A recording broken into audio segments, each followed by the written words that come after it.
Normally these are our long ones where we'd be going like 5 to 8 miles, but for the last 3 days now, we've been in the throes of moving logistics. We've moved 12 times in 1 year to get to Japan. Now we're doing our 13th move to stay in Japan, which is fun for the most part. So basically my body's destroyed. All that strength and running training just so I can move boxes and furniture. I'm not injured, but I'm sore. So today will be nice and mellow. Maybe 3 miles. Maybe I'll push up to 5. Depends, I guess, on how I feel. We'll even say, we'll blame the weather, whether or not I do anything. Let's try this way. I also jacked up my hand, which is kind of unexpected.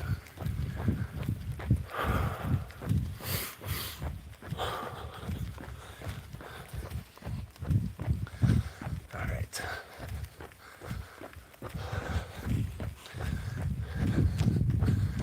Yeah, shaky camera day. I forgot how much harder it is to run holding a phone.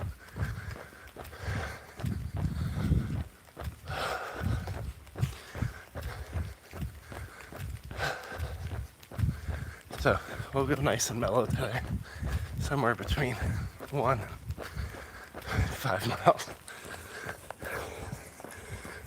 Now,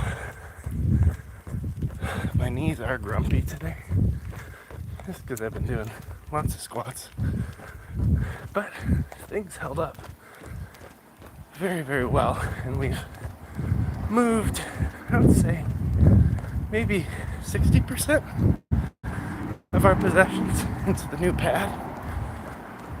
So we're making really, really good progress. Me and Felicia, we're aligned on a plan on where everything's gonna go. So we got that going for us.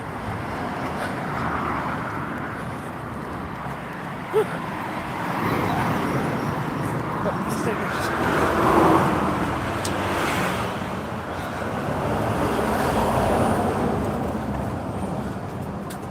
Stairs are rough. Problem with moving, I'm not a professional mover. Yo, Maxie Micken, you subbed! What? That's crazy. Thanks for running with me, bud. Welcome to Tokyo. Now, I don't live in the most aesthetic part of Tokyo, but I like it. But if anyone's new here, welcome to the frenzy of my world as I learn how to raise 4 kids in Japan. My family relocated 12 times over the course of 1 year to get to Japan. And right now we're in the middle of our 13th move to stay here. So Saturday we got the keys. And we've been non-stop trying to get stuff from A to B. Now I will be rolling out a series called Moving to Japan, which should be a hoot. I wear a GoPro and chat about life while packing and unpacking boxes. So if that sounds fun to you, there's the first video of the series is already on my page. It's pretty simple. It's me trying to figure out how to tape off a certain spot for like a storage unit. But the content's wild. I mean, some days I'm like cleaning out my car, moving stuff into the new spot. So it should be fun. I think there'll probably be maybe a total of 8 to 10 long form pieces of content. I've already recorded 5 or 6 of them. I've edited 1. Mainly because I'm crazy busy right now trying to do the move. So it should be fun.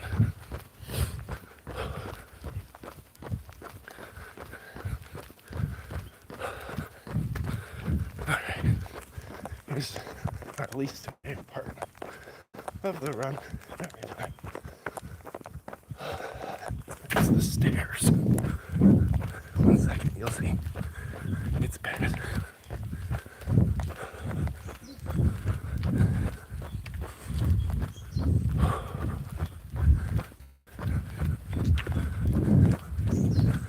Here they come.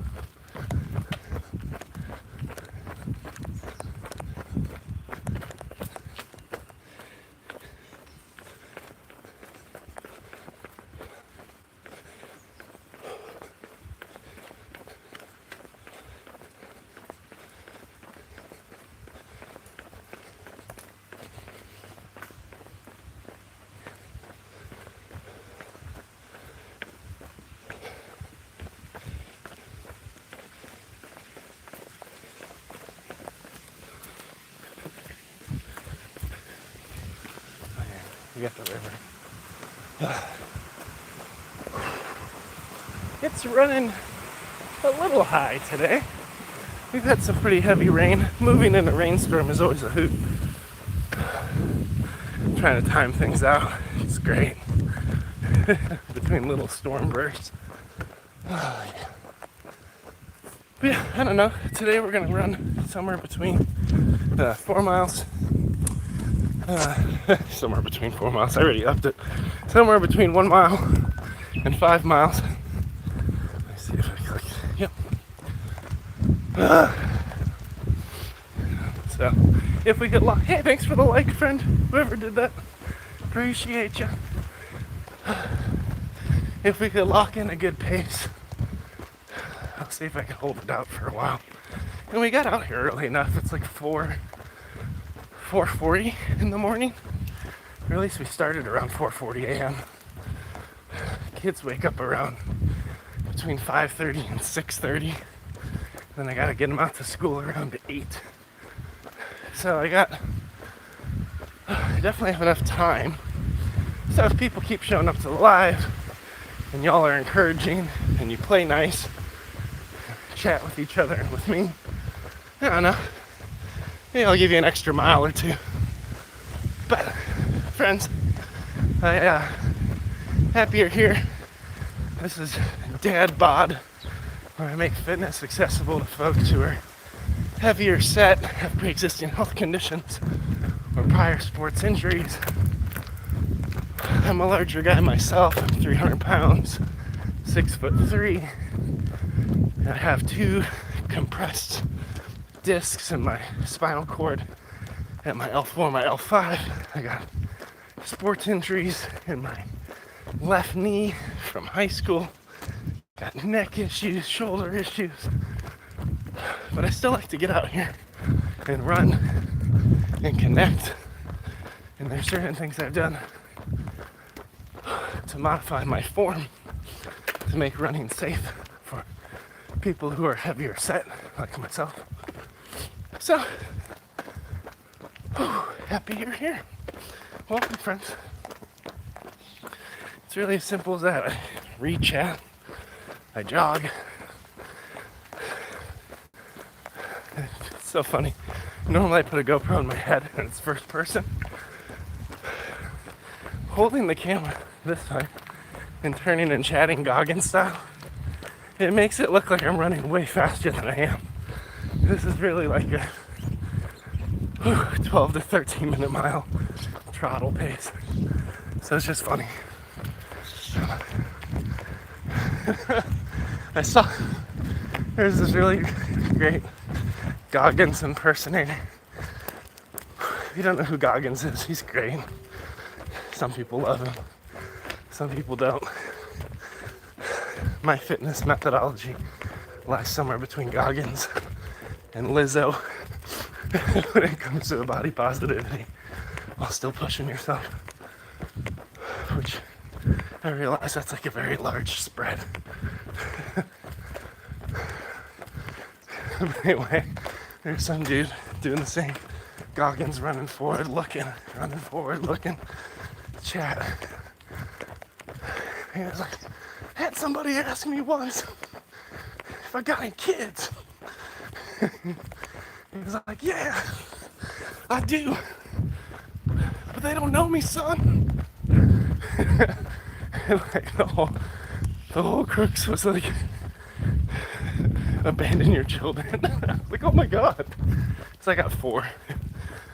That'd be pretty bad. That'd be a bad play. So we're heading up. There's a city out there. It's actually, it's in like a different state. So not Tokyo. Japan's broken into prefectures. Whew. Stairs.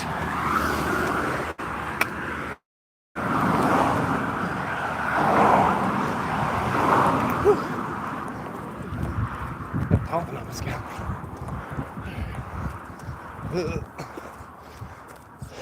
Ow. Ow. Knees. We moved. Whew, too many boxes. Moved a whole freaking couch on my own. That's always when it gets real during a move. When you take the couch from location A to location B, that's when you know, I gotta shoot, this is real. Yes, it's very real. But we've moved so many odd end things. Like the day that our moving started, my wife decided to get sick. So like she was in comatose. She just like struggle cuddled our newborn Akio for like 8 hours. Kids played Nintendo Switch and watched Bluey for like 8 hours. And I was just moving crap between these 2 houses like a maniac. I did that 2 days in a row. And today, we got some movers coming that are just gonna help with the heavy, big 2-person, 3-person lift kind of furniture. There's just a local dude with a truck and a friend. And that should be awesome. Oh. So way out there ahead of us, that's our friend OG's son, which means grandpa. He's a little bit larger, like myself. My bro's out here at 4:30, 5:30 a.m.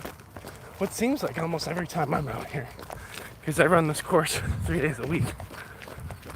But we always smile.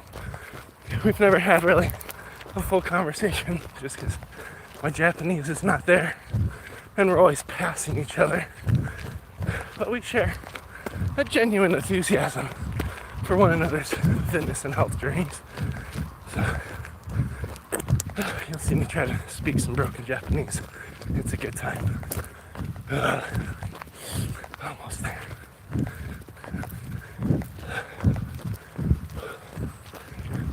I don't know how far I'm gonna run today. Let's see.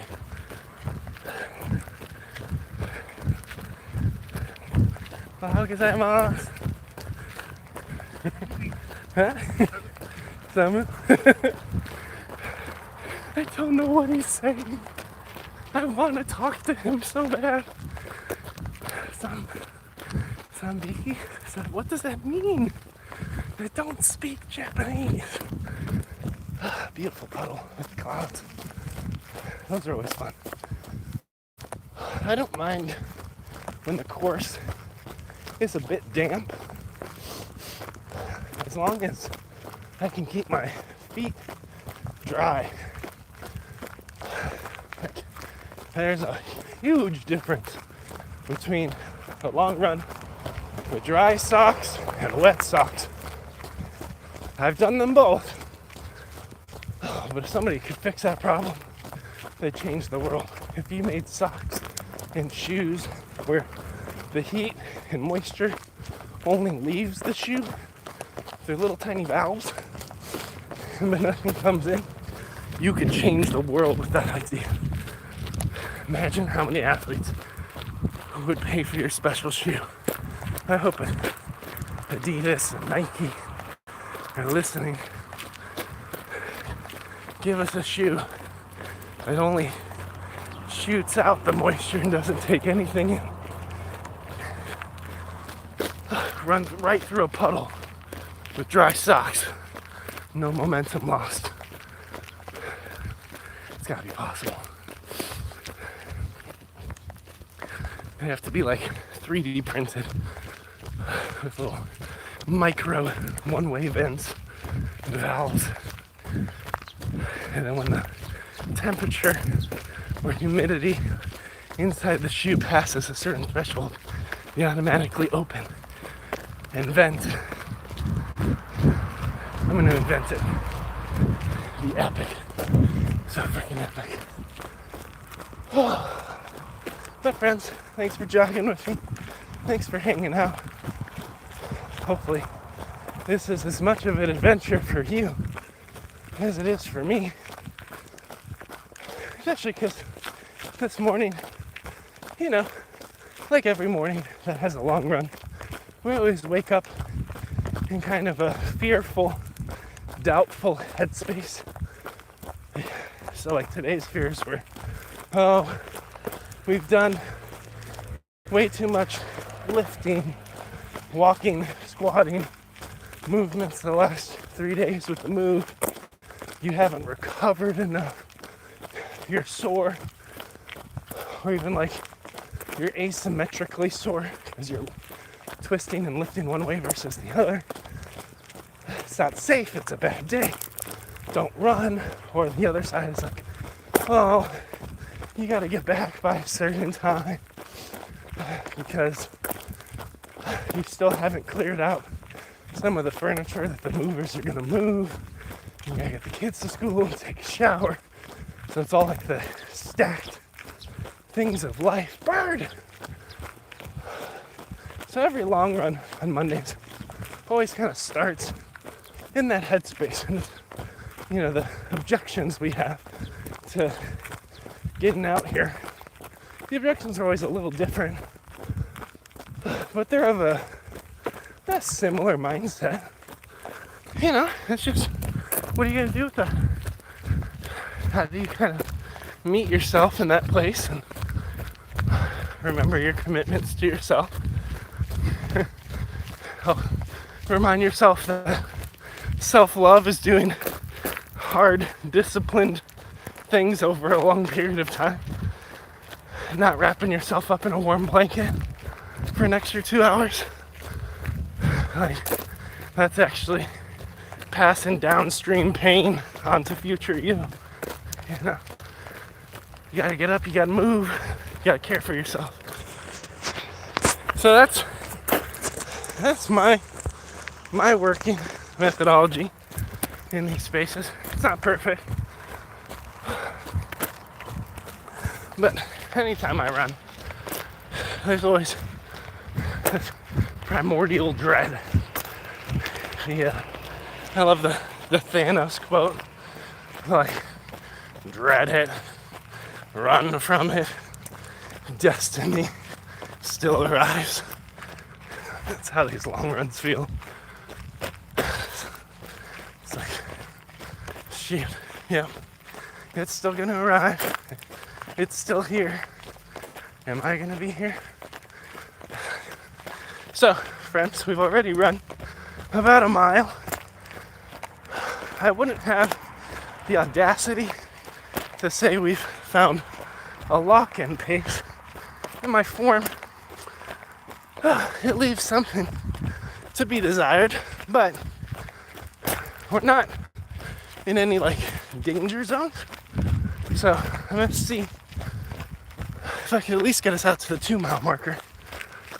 Because if I get us to the 2 mile marker, it means the return path gets us to 4. 4 miles is a pretty good run.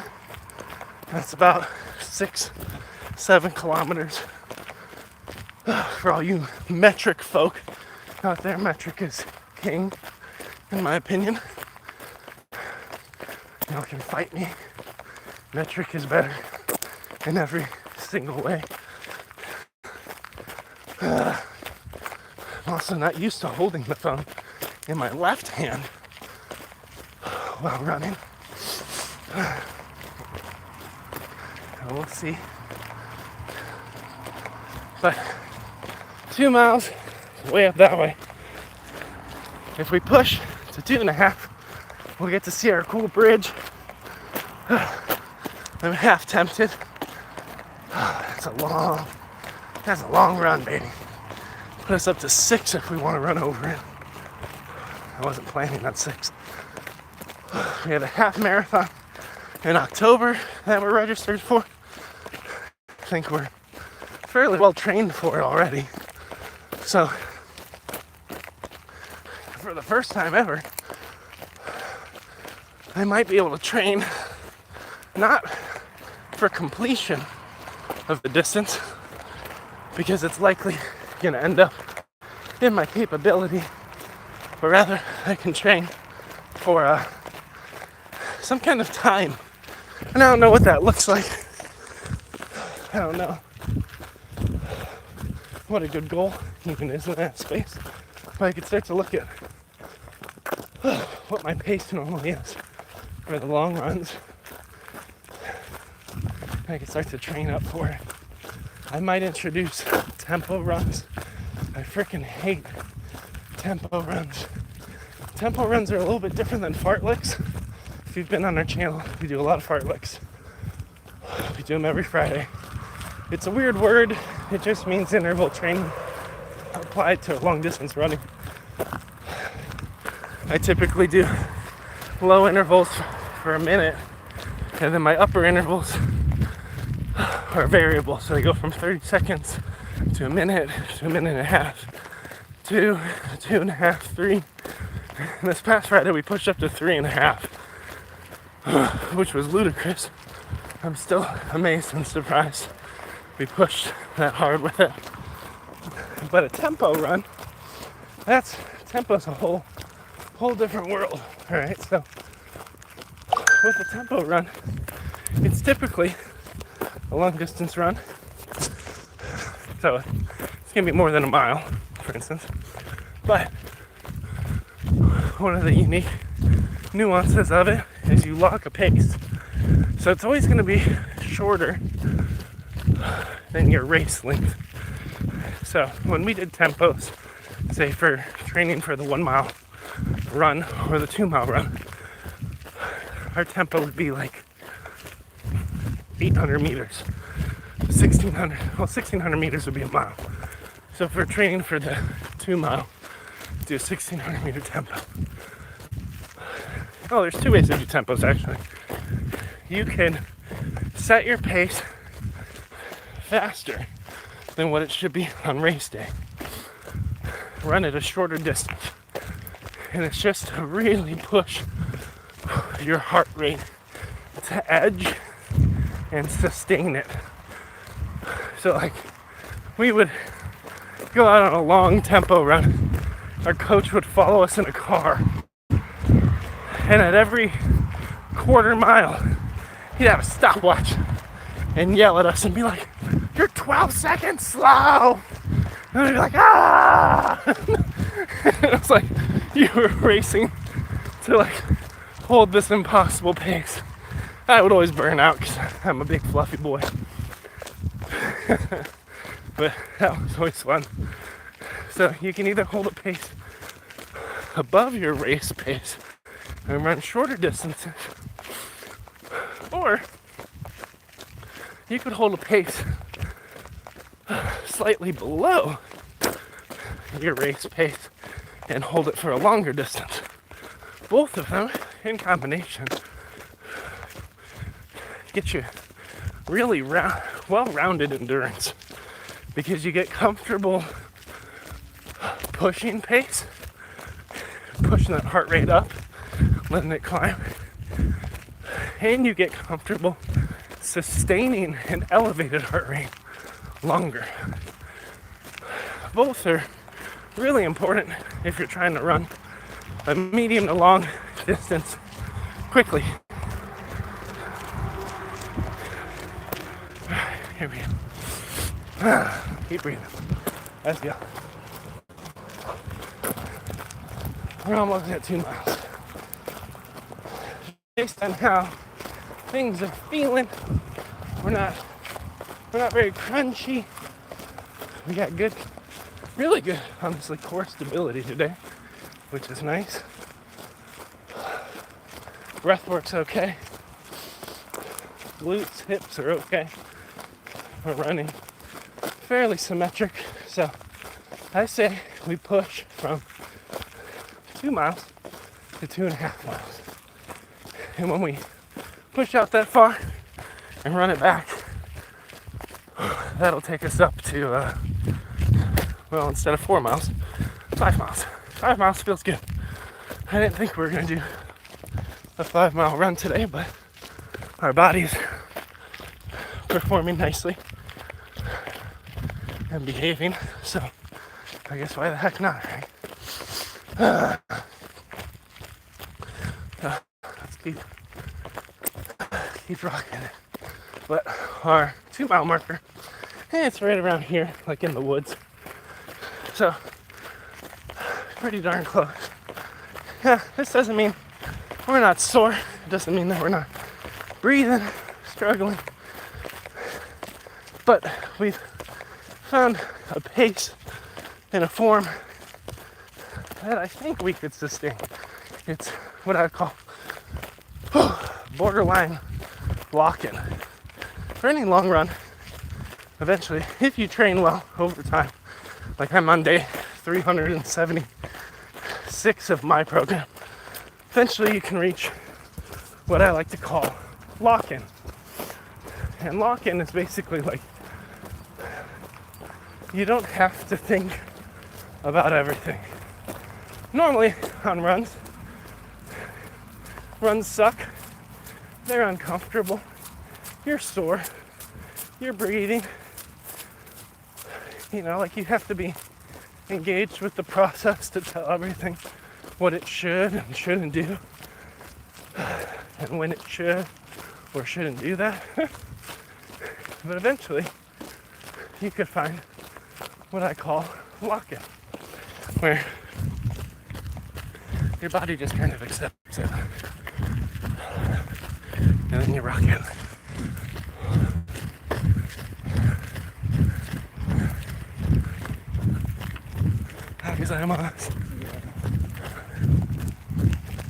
So we're close to it, and then normally either around the turnaround or like when we have like 2 miles left, something mental kicks in and we lose lock-in and it gets really hard because we have to keep showing up for ourselves.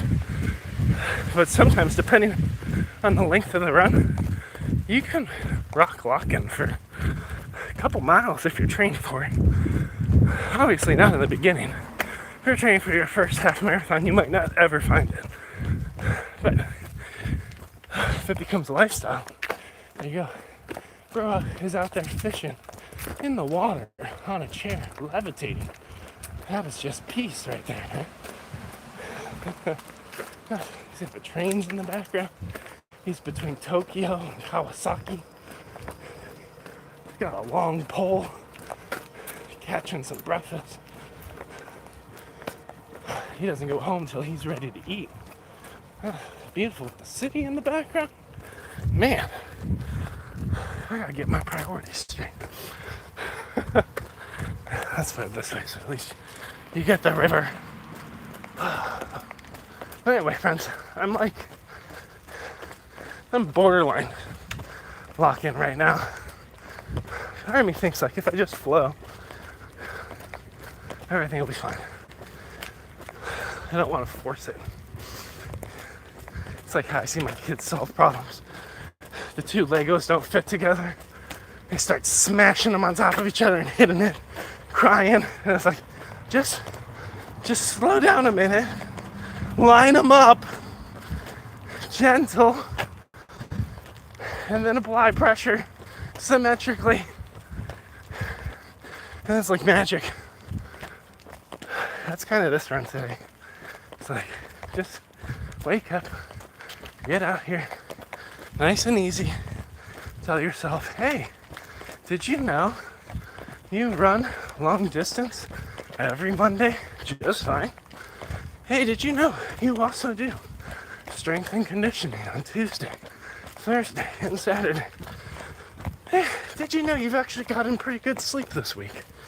Surprisingly. So you're probably recovered enough to come out here and do hard stuff. Just give yourself a couple of those did you knows. It doesn't mean that what I'm doing is easy or comfortable or even fun. Our mantra, it's on the t-shirt, linked in the live, is like, running is fun when it's done. So we just gotta get up and get out, get it done, smile afterwards.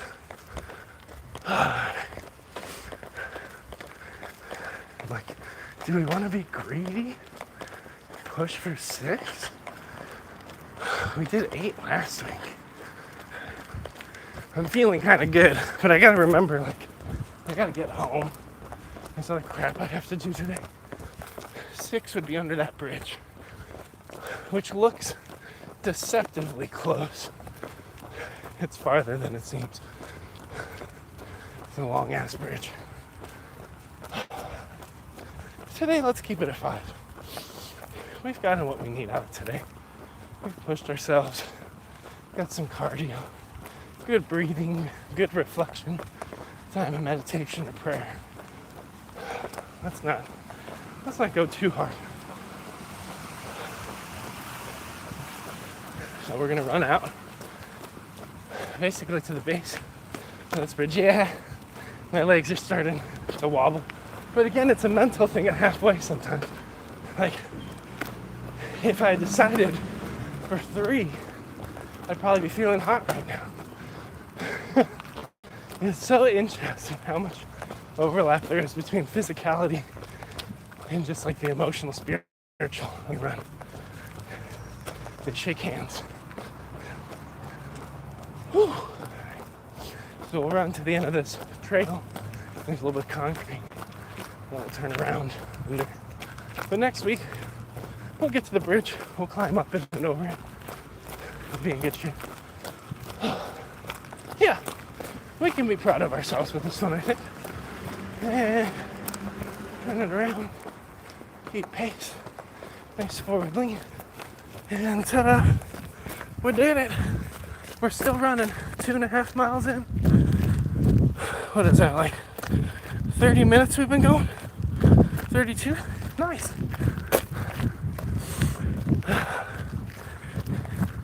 So if we did 2.5 miles in about 32 minutes, we are dangerously close to 12-minute miles, which is great because at 12-minute miles, I could crank out 5 miles in an hour, which is like 5K plus 2.5. It's like 7.58 miles, 8 kilometers. Whoops. Now, a lot of times I drift down into the 15-minute mile range, which is okay. Where that's when we get into the walk, jog, trottle of doom, where you just keep starting and stopping because you're too sore and too tired and under conditioned.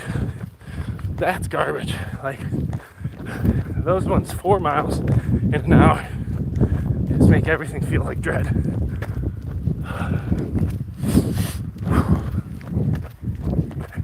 Let's keep rocking. Beautiful today. Gorgeous. Absolutely gorgeous. So, we're pushing ourselves out a little bit, but not as hard as we could. And that's okay. We have a lot of things on our mind, a lot of little to-do boxes that need checking today on this Monday. So let's keep plunking along little by little, and then we'll see where this whole thing ends.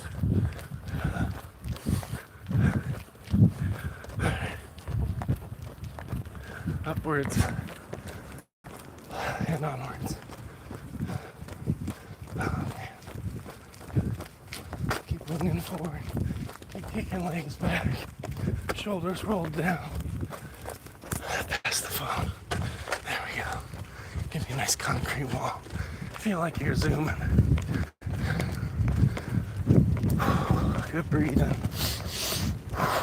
Let's do a couple of those. We're pushing for 3 miles right now, and then we'll have to push for 4 and 5. But we'll see where it lands. The river is it's gorgeous in the morning. We're not even at like full sunrise because it's overcast, but it is quite pleasant, I think. That's why we wake up, right? Gotta get out of here. Gotta live a little bit. See the world.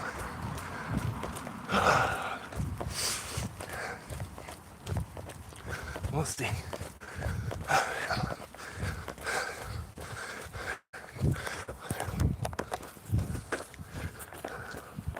Gorgeous. Now, we can't see it right now, but way out that way, on a clear day, from a higher vantage point, we can get a really crisp view of Mount Fuji, which is super cool. I love it.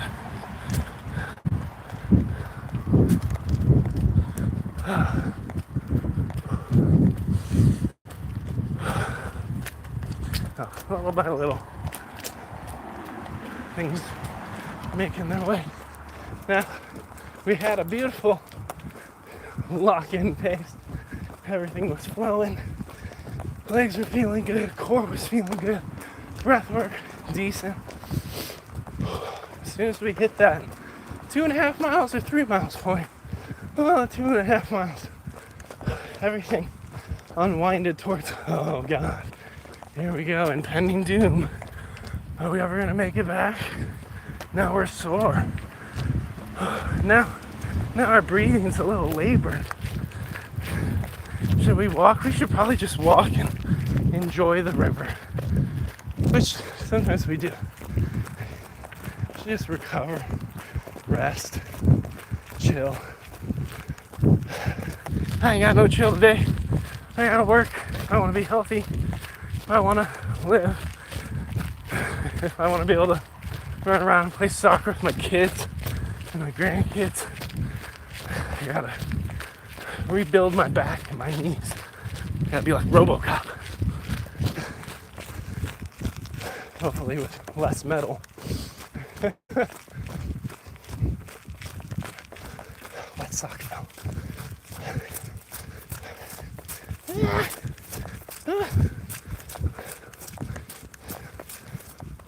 We're still dry. I think our socks made it through that. Not always so sure. But that's Kawasaki. See you later. That side's Tokyo.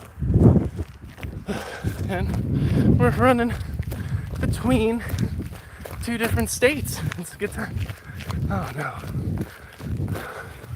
One of our socks got slightly wet. Alright, friends. Now I'm gonna slow down. I'm gonna walk right here. We just hit mile 3, which means we got 2 left. It'd be a great time to stop.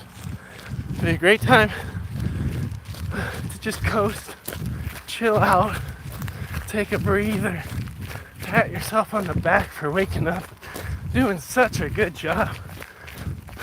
But now, more garbage run to go. Let's go. Ah!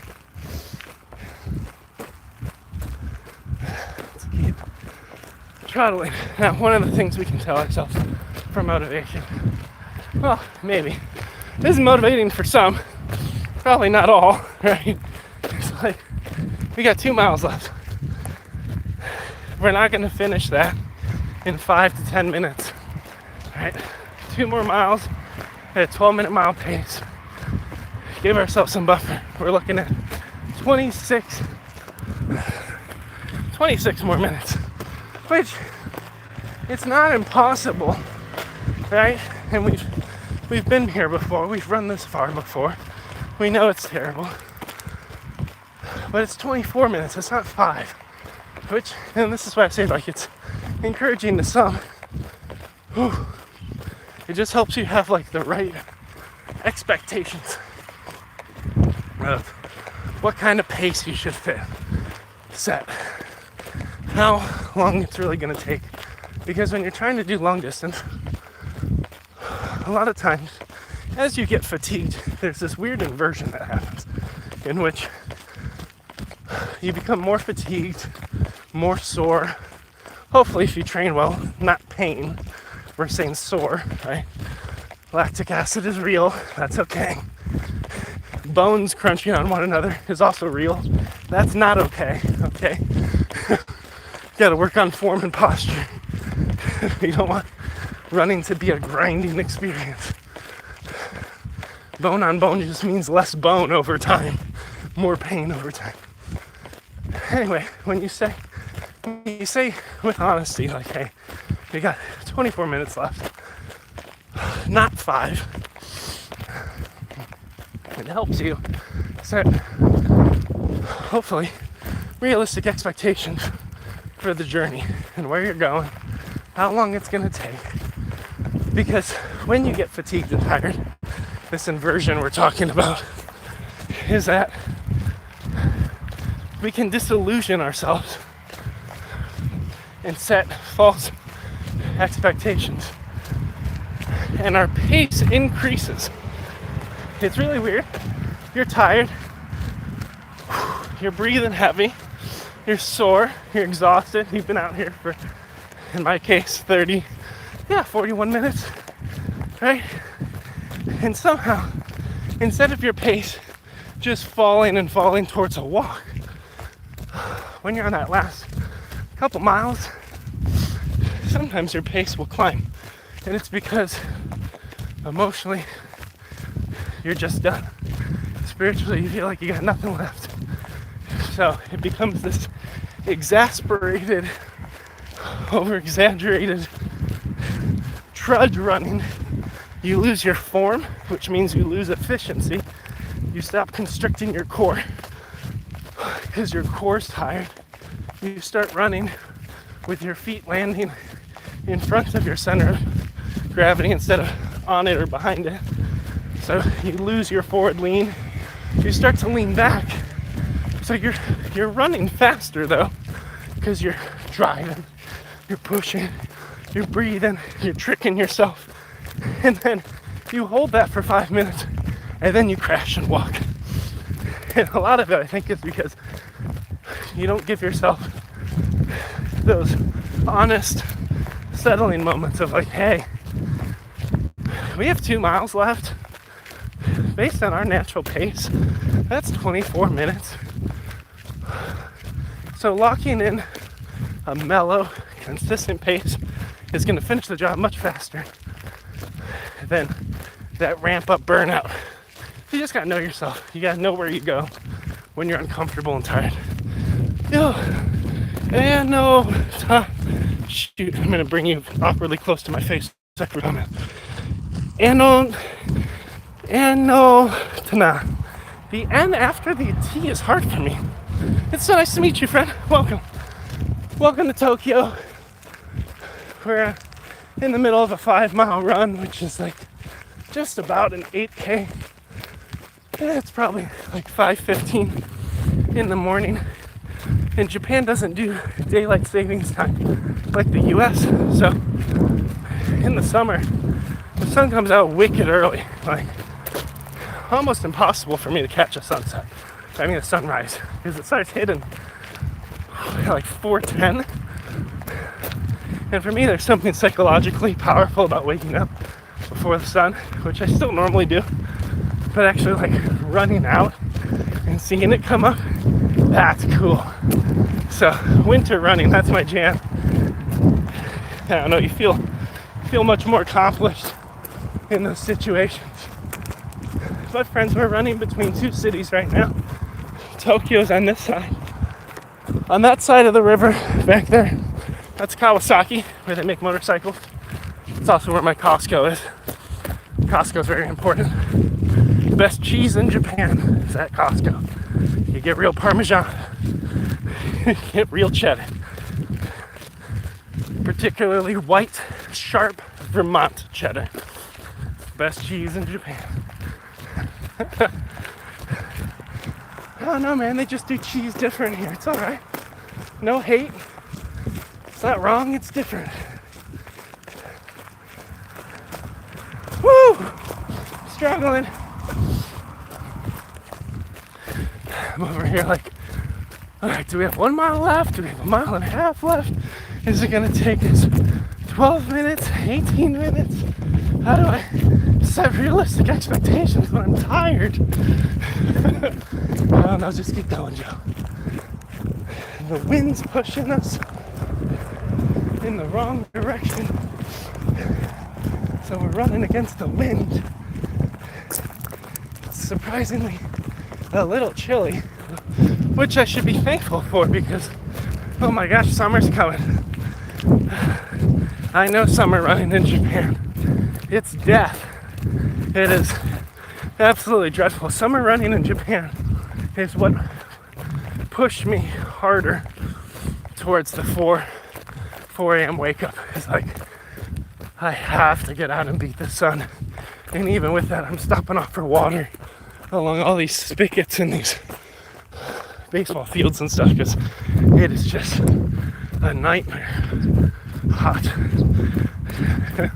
But day running? Heck no, man. No way. My friends, I'm 32. I got 4 kids. I live in Japan. I'm an engineer.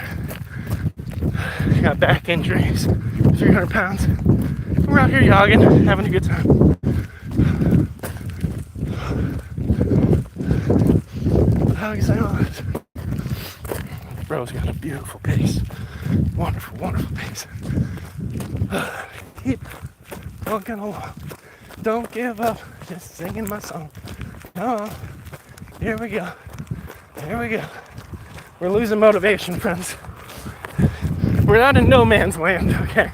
We've been there before. But we're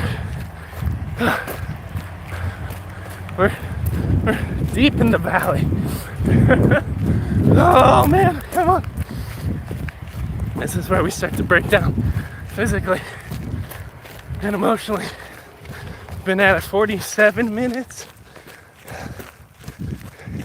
And friends, if you're interested in ever training with me for free, I made a whole workout program that starts at 0. It starts with the assumption that you're overweight, got some kind of injury holding you back, you hate running, you're not good at it. And we train you up over 4 weeks to have good core and back strength and stability, and to be able to walk with good form. So you can walk a 5K, which is like 2.5 miles, 3 miles really, 3.06 miles. And then from there, for another 12 weeks, we train you up to run your first half marathon. It's totally free. It's hosted in a Google Classroom. If you're interested, there's a link in the description of this live that you can check out. Whew. And that way you can run at a time that's best for you. And then just drop by the live. Then you can just drop by and say, hey, be like, yo, I did it. That's all I need. Did it.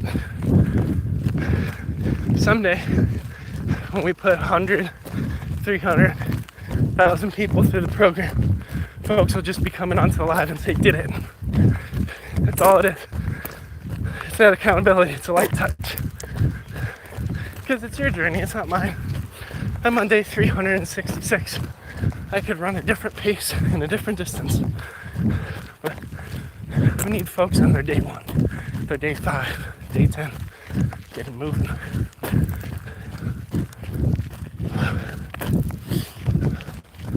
How excited am I? Because that's the first stage of life change, is just getting moving, starting the journey.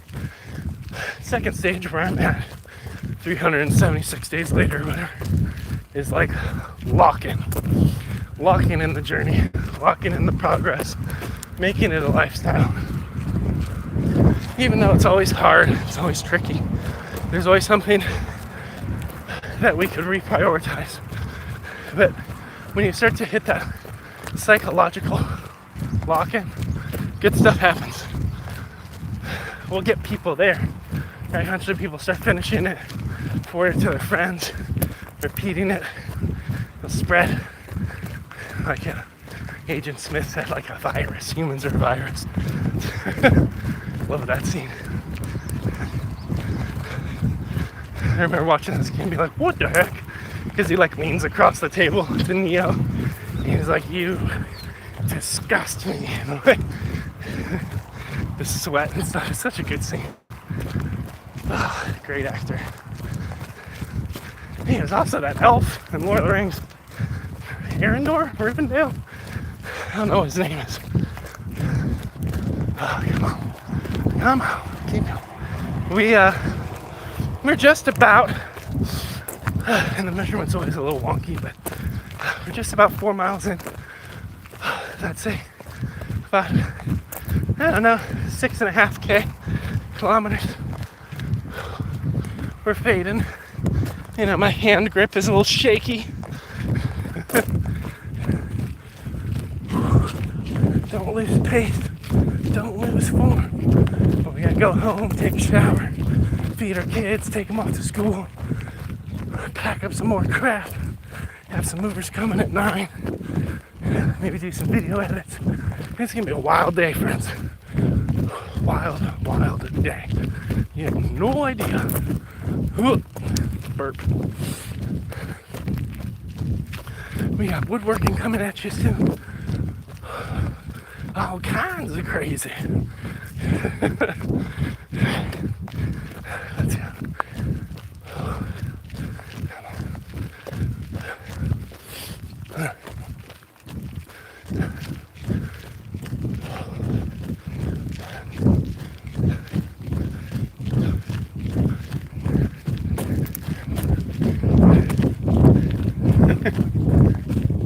Watch it up. Watch it. Oh, to like Kawahashi, and then Kailimasu. Marukobashi. Maybe like like 10 kilometer 行きます。Marukobashi ね。私はね、橋。いえ、to Todoroki Ravine。そう。大発見に。はい。帰ってきたね。はい。頑張って。はい、またあなたはありがとうございました。That was the most precious thing ever. So G-san just wanted to know, how far do we go? And he touched my stomach and said, "Ganbatte." That was the cutest thing ever. Oh my god. We finally spoke to each other. I've passed that guy for like a year. I gotta learn more Japanese. Yo, I'ma leave. You're motivated. Hey, thank you so much, friend. Appreciate you. Antona. Anotana. I don't know how to add an N sound after a T sound. I apologize. But it's nice to meet you, friend. You motivate me as well.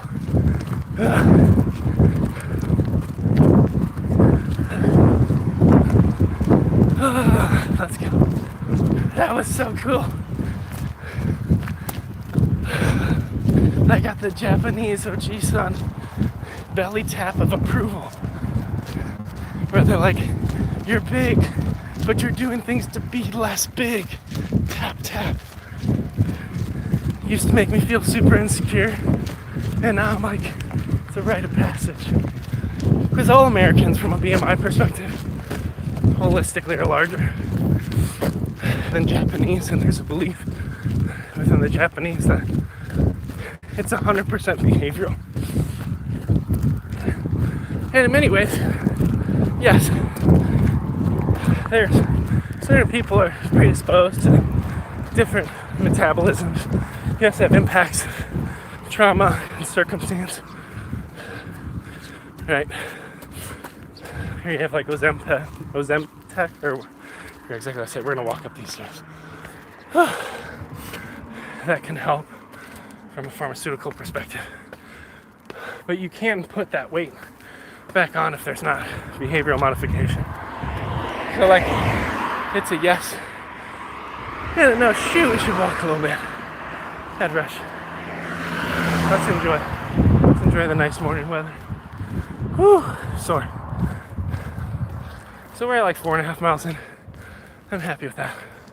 Bye, river. But within Japan, it's a collective culture, which is different for folks coming from a Western culture.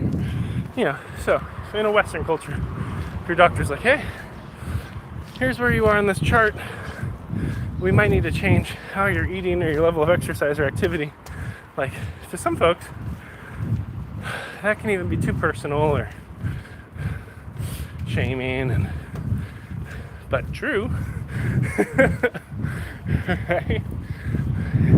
You know, or there's like the demotivation of I've tried changing those things but I didn't see the results, and then you get caught in these like deflated cycles of start, fail, stop, start, fail, stop. Right?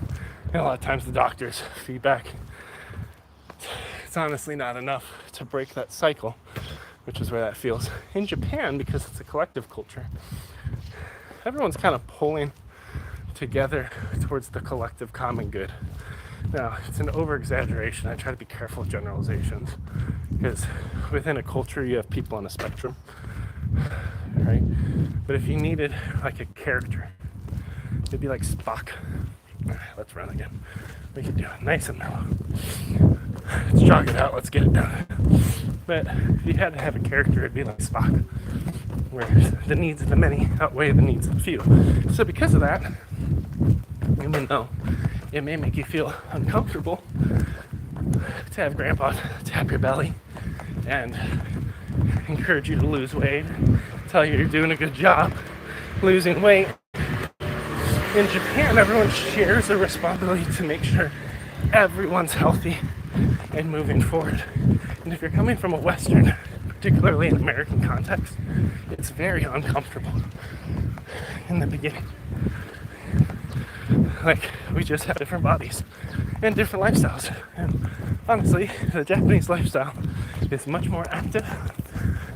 You're moving from location to location, train to train. You're standing a good portion of the day. So of course you're going to be healthier. But there are still folks living within this framework who are overweight, and the collective culture taps the belly and tries to push them on. Now, to say what's right or wrong in that space is relative, in my opinion. But I think it's worth unpacking because I have had moments, and so has Felicia, where we just feel very insecure in those spaces. Battery's at 20%. Is it gonna make it? Who knows?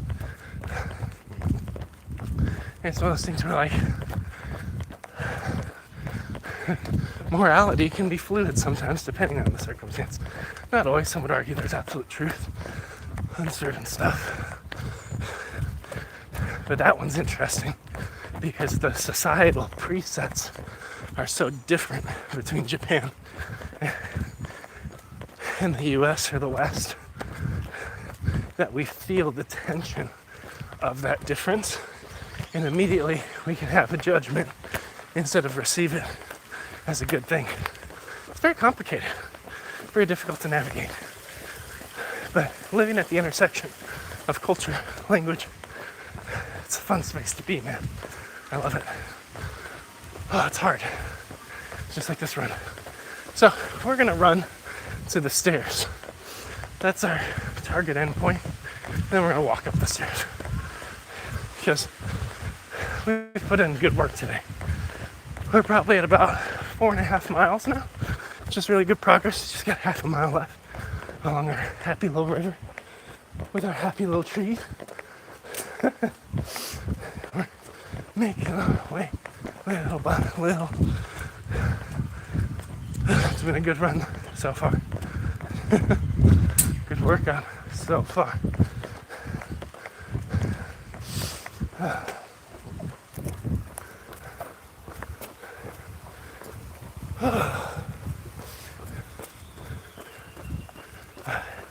We're gonna run to the stairs, but you know how earlier I talked about how when we've been working really hard and we're running and we set the wrong expectations, psychologically we start to want to be done. So instead of slowing down and falling off pace and failing, there's this arbitrary lift in pace. Your breathing gets out of control. You get sore and you quit. And then you get into these start-stop loops. Whew, that's where we're at. But we ran clean for about 4.2 miles. So I feel really good about that. We finally paused and talked with Oji-san, which I feel very good about. Oji-san Daisuki, he's good people, very good people. And we're enjoying our river. We're enjoying our journey. We're sore as heck. We've been out here for an hour. Started around 4:42-ish, plus or minus a couple minutes, probably minus a couple. Probably more around 4:50, so it's probably about 5:50. Please carry me up this. Please, please just, I'm waiting for the chairlift. Now, one thing about Japan, and not always, but in a lot of aspects, it's not very handicap accessible. Depends on exactly where you're at. Especially as you get older in Japan, it just gets harder. Especially if you lose mobility. But you'll see grandmas and grandpas walking these stairs like into their 80s or later. I'm serious. It doesn't mean that we don't need to make accommodations. And there's elevators in most train stations and things. But there's also always paths and things like this. And there's just no way down here. Unless you went way down the road and back up.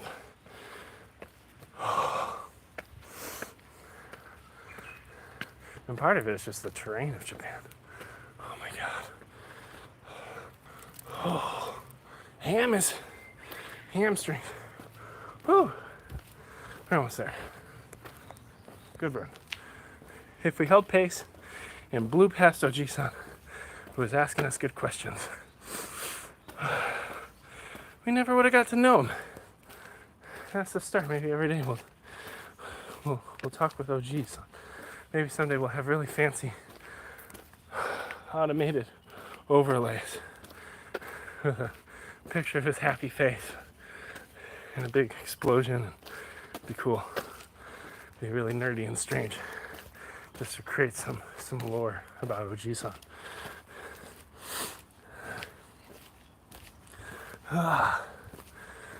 Keep climbing higher, the more hills. It's nice, the world is quiet in the morning. It's one of the reasons we get up. There's so much noise, so much activity, so much work, striving, confusion, so much pressure, so many demands, being a father of 4. But if I can wake up and get out here while the world still sleeps, it just gives me enough clarity to go into the day. Just a tad more purposeful, a tad more intentional. And I can enjoy the journey a lot more. So that's why this is really a rhythm for life. A rhythm of life, for life, for me, waking up early, doing these runs with our community. It's going live allows me to process verbally all the stuff going on in my life, kind of dump it, clear my head, so I'm ready to go out and crush Monday morning with the kids. But friends, I appreciate you all for being here with the journey. I've been live streaming my fitness journey since the early days of Twitch 4 years ago. I mean, yeah, over that now. I was in around April. I think my first stream was like April 2020. Peak COVID. You know how far we have come. It's wild. Wild times we live in. So we'll see. We'll see what the future brings. I don't know. But we're in the middle of our 13th move. We moved 12 times to get to Japan. We're completing our 13th move to stay here as a family. We're doing some bold transitions.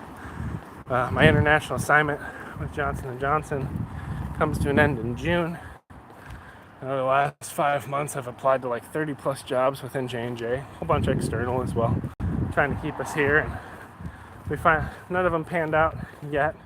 And we finally just hit this point of like the return path to the US just doesn't make sense for us as a family.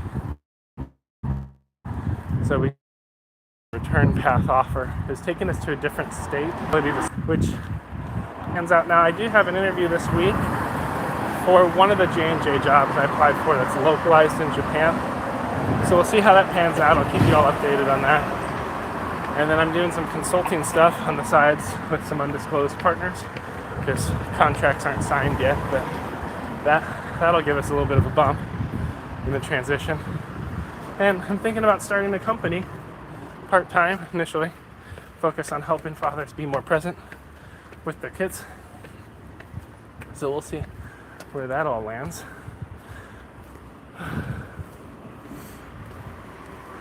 And we'll go little by little. We'll make it work.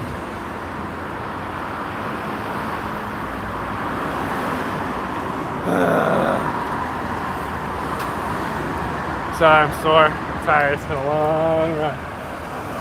Long day. And we're just getting started, friends. Get the shower, take the kids. It's gonna be take the kids to school, but it's just one. Our son has an institute day, so he's at home. Our oldest daughter's sick. We'll see if our youngest daughter's in good shape or not. It looks like take a kid to school day. And then a whole bunch of fun moving logistics.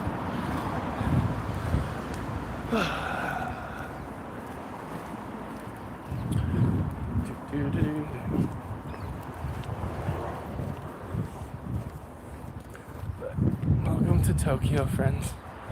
Thanks for being with me. It's been a crazy workout. I didn't think this one was going to happen. Although, deadlift, it's going to hurt. Oh. Well, let's do one more.